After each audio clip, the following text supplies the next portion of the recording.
आज हम सल्तनत उस्मानिया के बादशाहों के बारे में जानेंगे। अस्सलामु अलैकुम। अगर इस वीडियो में किसी किस्म की कोई गलती हो तो बराह करम तबस्सुरे में आगाह करें। शुक्रिया। उस्मानी सल्तनत 1399 से 20 बरस तक उस्मानी सल्तनत तारीख की सबसे तवील और वसीआ सल्तनतों में शामिल थी, जो मशरकी यूरोप, मगरबी एशिया और शमाली अफ्रीका पर फैली हुई थी।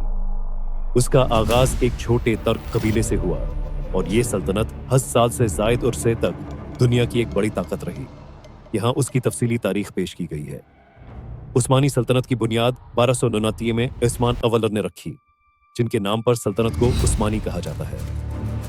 उस्मान का ताल्लुक एक छोटे तुर्क कबीले से था, जो सल्जूकी सल्तनत के ज़वाल के बाद आज़ाद हो गया था। उस्मान ने बाज़ंतीनी सल्तनत के छोटे छोटे इलाकों पर हमले करके अपनी रियासत को वसात दी।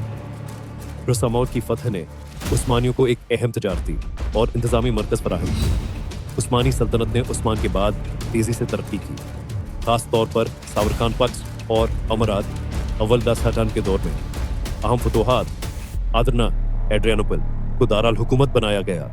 बलकान ढत्ता में कामयाब महमात के जरिए सर्बिया, बुल्गारिया और बोस्निया पर कब्जा किया गया। 1879 में बाद जंग कोसवॉश ने बल्कान में उस्मानियों की बढ़तरी को मुस्तहकम किया।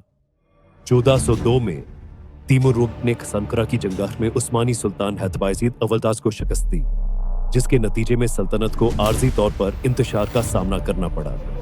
1401 से 581 ने 503 ईस्ट में बाज़ंतीनी दारुल हुकूमत कुस्तंतनिया बैज को फतह किया। ये फतह उस्मानी सल्तनत की तारीख में एक अहम मोड़ था। कुस्तंतनिया को उस्मानी सल्तनत का दारुल हुकूमत बनाया गया। इसे बहवतास्तंबुल नैव का नाम दिया गया और यह एक अजीम इस्लामी, तजारती और सकाफती मरकज बन गया। उस्मानी सल्तनत ने अपने उरूज को अस्लिमान अव्वल सुलेमान अजीम रसल के दौर में पहुंचा, जिन्हें कानूनी भी कहा जाता है। बलाकाई तोसिया यूरोप में बहंगरी और हनवियाना बाद तक, मशरक में असायरान और जनूब में बरमसरान और बहजजीरा, निमा अरब हास तक सल्तनत फैल गई। शमाली अफ्रीका में अलजायर और तीवस पर भी कब्जा कर लिया गया। उस्मानी फन तामीराओं ने उरूज पाया, जैसे उस्लिमानिया मस्जिदारों। कानूनी निज़ाम को बेहतर बनाया गया, जिसने सल्तनत के मुख्तलिफ इलाकों को मुत्तहद रखने में मदद की। 16वीं सदी के बाद सल्तनत को अंदरूनी और बैरूनी चीलिंग्स का सामना करना पड़ा, जिन्होंने उसके ज़वाल की बुनियाद रखी। 572 में ओजंग लीपांटोबर में बहरी शिकस्त। 1673 में ओवियाना का नाकाम मुहासरा, जिसने यूरोप में उस्मानी पेशकदमी को रोक दिया। दाखिली मसाइल, सुल्तानों की नाहली, दरबार की साजिशें और इंतजामी बदानबानी। फौजी निज़ाम, खास तौर पर अनीनी चरी इन्फेंट्री फौज, कमज़ोर हो गया। 19वीं सदी में उस्मानी हिक्मरानों ने सल्तनत को जदीद बनाने के लिए इस्लाहात की कोशिश की, जिन्हें तंजीमात इस्लाहात माह कहा जाता है। इस्लाहात जदीद तालीमी और अदालती निज़ाम। फौज को यूरोपी तुर्स पर मुनज़्ज़म किया गया। नए कवानीन और आइन मुतारफ कराए गए। सल्तनत ने यूरोपी कर्जों पर इन्हिसार करना शुरू किया, जिससे माली मुश्किलात बढ़ गई। बल्कान में कौम परस्ती की तहरीकें और यूरोपी मदाखलत सल्तनत को कमज़ोर करती रही। उस्मानी सल्तनत ने पहली आलमी जंगौस में जर्मनी और ऑस्ट्रिया हंगरी के साथ इत्तिहाद किया, लेकिन जंग में शिकस्त हुई।